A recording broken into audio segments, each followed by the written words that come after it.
As portas do inferno. O nosso Senhor Jesus Cristo disse: sobre esta rocha edificarei a minha igreja, e as portas do inferno não prevalecerão contra ela. Temos a comentar que a voz das portas do inferno foi até Balaão, conforme está escrito: porque grandemente te honrarei, disse Balaque, e farei tudo o que me disseres. Vem, pois, rogo-te, amaldiçoa-me este povo. Então Balaão respondeu e disse aos servos de Balaque: ainda que Balaque me desse a sua casa cheia de prata e de ouro, eu não poderia ir além da ordem do Senhor meu Deus para fazer coisa pequena ou grande. Então Balaão disse a Balaque: não falei eu também aos teus mensageiros que me enviaste, dizendo: ainda que Balaque me desse a sua casa cheia de prata e ouro, não poderia ir além da ordem do Senhor, fazendo bem ou mal do meu próprio coração? O que o Senhor falar, isto farei eu. Números 22, 17 a 18, Números 24, 12 e 13. As portas do inferno esteve também diante de Ester. Mas então disse Ester que tornassem a dizer a Mardoqueu: vai, ajunta a todos os judeus que se acharem em Susã, e jejuai por mim, e não comais nem bebais por 3 dias, nem de dia nem de noite, e eu e as minhas servas também assim jejuaremos, e assim irei ter com o rei, ainda que não seja segundo a lei, e se perecer, pereci. Então Mardoqueu foi e fez conforme a tudo quanto Ester lhe ordenou. Ester 4, 15 a 17. Jó, ainda sem saber por que voz se estabelecia o seu sofrimento, disse: porque ainda que eu fosse justo, não lhe responderia. Antes, ao meu juiz, pediria misericórdia. Ainda que chamasse e ele me respondesse, nem por isso creria que desse ouvido à minha voz. Jó 9, 15 e 16. Nesse mesmo vale de vozes contrárias a Deus, Davi cantou antes de ser consagrado rei: ainda que eu andasse pelo vale da sombra da morte, não temeria mal algum, porque tu estás comigo. A tua vara e o teu cajado me consolam.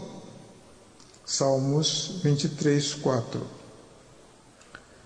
E prevalecendo contra as portas do inferno, muitas vozes cantaram o ainda que, como o anúncio mais inviolável da vitória contra o mal. Ainda que um exército me cercasse, o meu coração não temeria. Ainda que a guerra se levantasse contra mim, nisto confiaria. Uma coisa pedir ao Senhor e a buscarei: que possa morar na casa do Senhor todos os dias da minha vida, para contemplar a formosura do Senhor e inquirir e aprender no seu santo templo. Salmos 27, 3 e 4. E mesmo Jesus Cristo, tendo avisado de seus sofrimentos e da dispersão do seu rebanho, o cântico do ainda prevaleceu, porque foi levantado em glória depois. atormentados no inferno. O maligno será atormentado no inferno para todo sempre. Embora os homens, teologicamente, considerem o império da morte como sendo Satanás o imperador, e o inferno como seu lugar de comando, ou que tenha um reino matematicamente organizado, faz bem lembrar que ele está banido de tudo quanto se nomear virtude e luz. O inferno foi feito para atormentar diabos, não um reino. A declaração de Jesus Cristo dizendo que as portas do inferno não prevalecerão contra a igreja aconteceu para nos ensinar que a verdade de uma expulsão maligna somente pode ser feita pela igreja, porquanto, embora tendo muitos membros, são uma e um só corpo, mas as portas do inferno não foram citadas como unidas, nem concordes, nem com outros objetivos de um reino, um grupo, um conjunto, ou mesmo uma sinagoga, mas elementos infernais entre si. E um reino dividido contra si mesmo não subsistirá. É exatamente porque uma casa dividida e um reino dividido não subsistem que ficou declarado que as portas do inferno não prevalecerão contra a igreja, porquanto nenhuma investida ou aproximação do inimigo é por verdade, sinceridade e luz, muito menos qualquer espécie de união, domínio, submissão ou obediência. Mas quando todos os membros da igreja formam um só corpo, esse corpo fica em luz e, certamente, por tão tamanha resistência, o diabo fugirá para as trevas exteriores. E faz bem lembrar que o inferno foi criado para atormentar o diabo, não para que ele fosse sala de reunião, reinado ou sinagoga. Em confronto ou resistência visível aos seus discípulos para a edificação de sua fé, Jesus Cristo disse: e se Satanás expulsa a Satanás, está dividido contra si mesmo. Como subsistirá, pois, o seu reino? E se eu expulso os demônios por Beelzebu, por quem os expulsam então vossos filhos? Portanto, eles mesmos serão os vossos juízes. Mas se eu expulso os demônios pelo Espírito de Deus, logo é chegado a vós o reino de Deus. Ou, como pode alguém entrar em casa do homem valente e furtar os seus bens, se primeiro não maniatar o valente, saqueando então a sua casa? Quem não é comigo é contra mim, e quem comigo não ajunta, espalha. Mateus 12, 26 a 30. E outros, tentando, pediam-lhe um sinal do céu. Mas conhecendo ele os seus pensamentos, disse-lhes: todo o reino dividido contra si mesmo será assolado, e a casa dividida contra si mesma cairá. E se também Satanás está dividido contra si mesmo, como subsistirá o seu reino? Pois dizeis que eu expulso os demônios por Beelzebu. E se eu expulso os demônios por Beelzebu, por quem os expulsam os vossos filhos? Eles, pois, serão os vossos juízes. Mas se eu expulso os demônios pelo dedo de Deus, certamente a vós é chegado o reino de Deus. Quando o valente armado guarda a sua casa, em segurança está tudo quanto tem. Mas sobrevindo outro mais valente do que ele, e vencendo-o, tira-lhe toda a sua armadura em que confiava e reparte os seus despojos. Quem não é comigo é contra mim. Quem comigo não ajunta, espalha. Quando o espírito imundo tem saído do homem e anda por lugares secos buscando repouso e, não o achando, diz: tornarei para a minha casa de onde saí. E chegando, acha-a varrida e adornada. Então vai e leva consigo outros 7 espíritos piores do que ele e, entrando, habitam ali. E o último estado desse homem é pior do que o primeiro. Lucas 11, 16 a 26. Quando o maligno caiu, Deus fez que houvesse luto. Quando Judas suicidou, o Senhor lamentou, dizendo: a nenhum deles perdi, a não ser o filho da perdição, para que as Escrituras se cumprissem.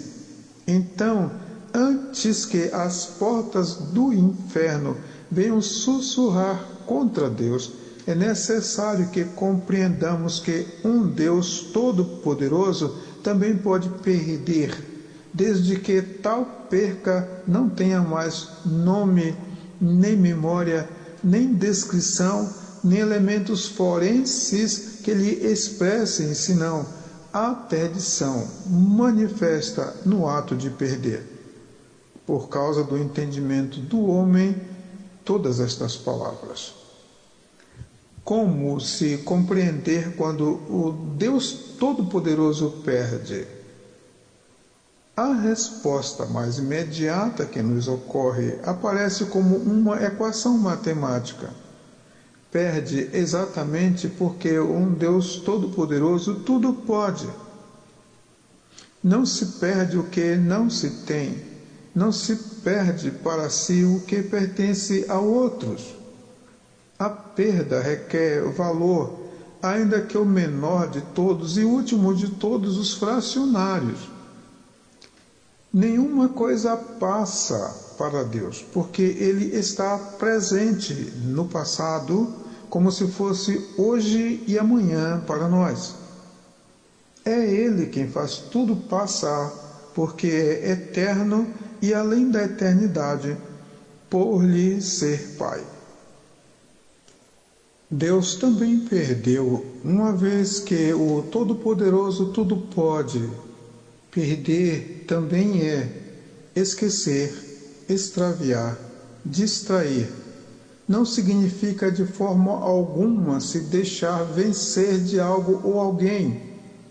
Visto pelo lado de Deus, conhecer a perda é torná-la verdadeira, ainda que tenha que deslocar o tempo elástico da perda, onde uma eternidade é vivida em um segundo, a moldar o tempo e o tamanho, estando no momento eterno de um dia eterno.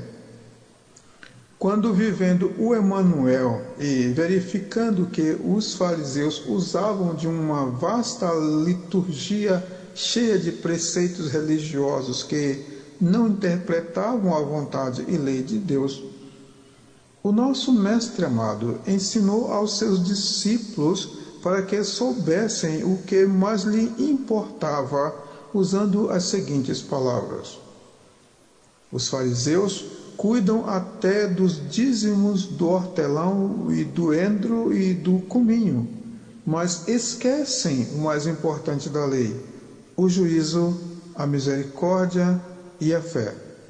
Estas são as armas poderosas em Deus para a destruição de fortalezas. Mateus 23, 23.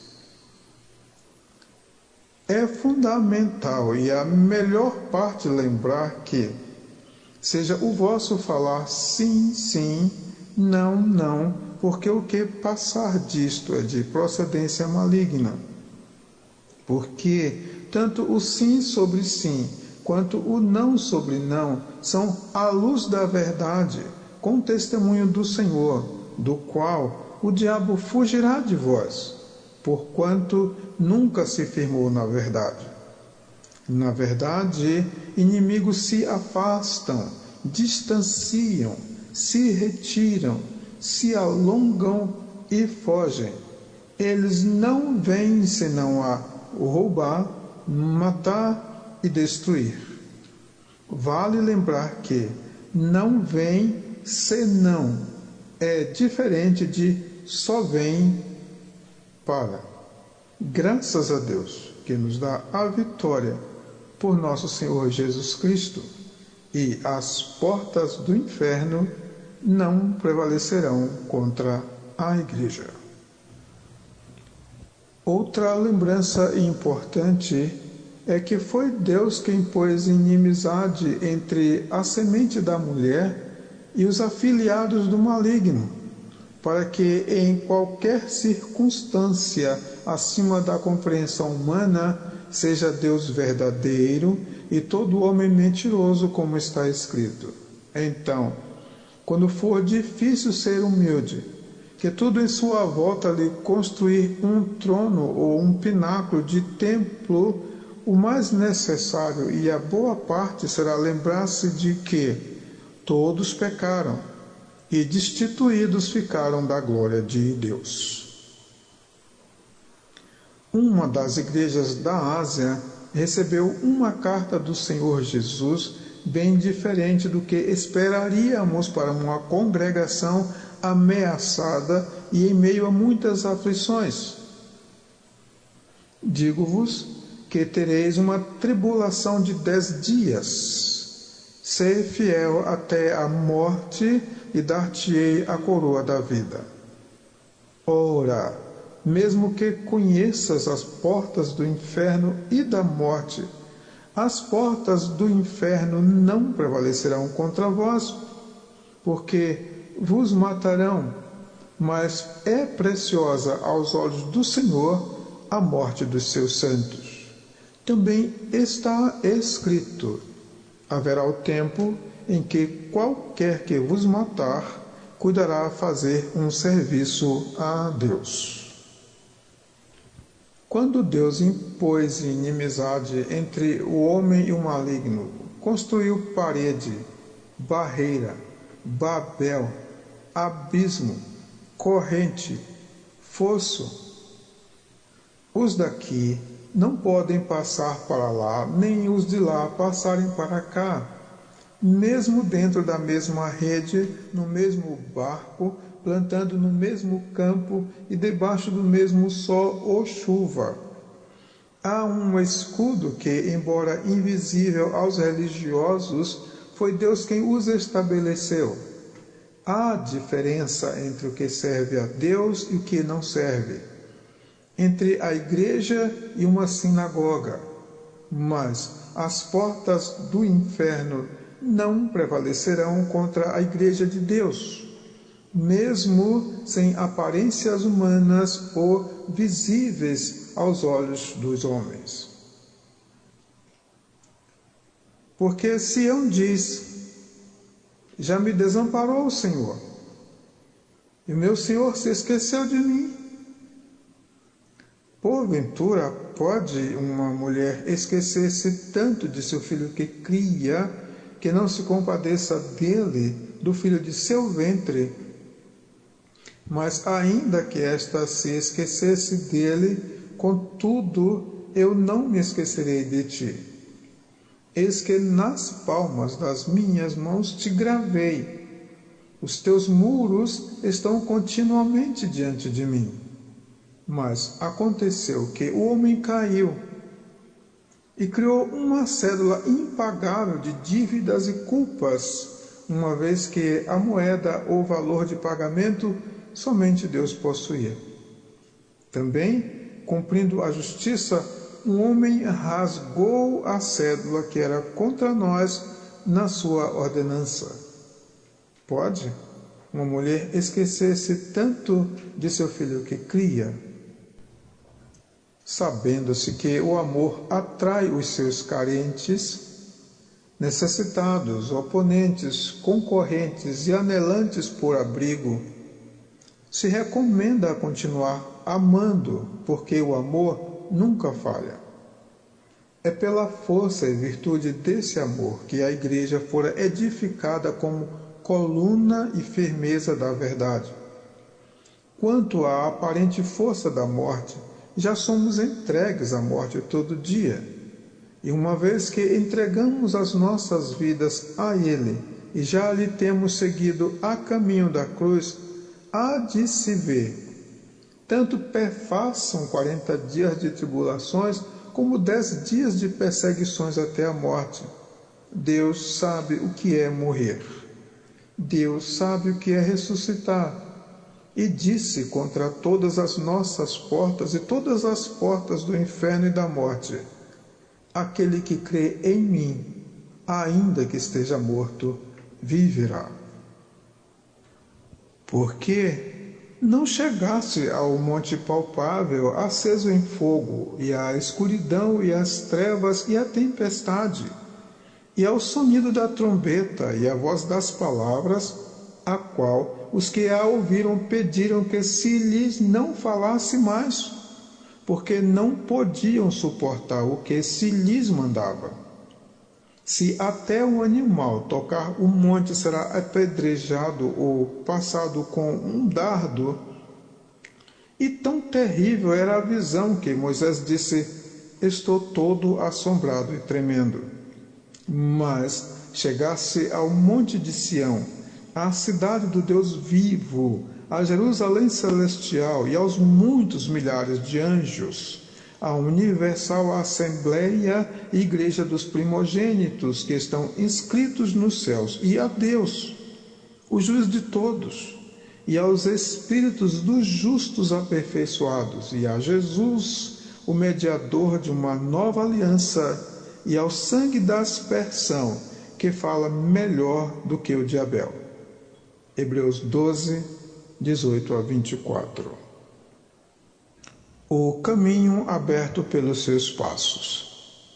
Então, embora usemos do mundo como se dele não abusássemos, temos aborrecido ao mundo e o mundo nos aborrece como uma reação natural inevitável.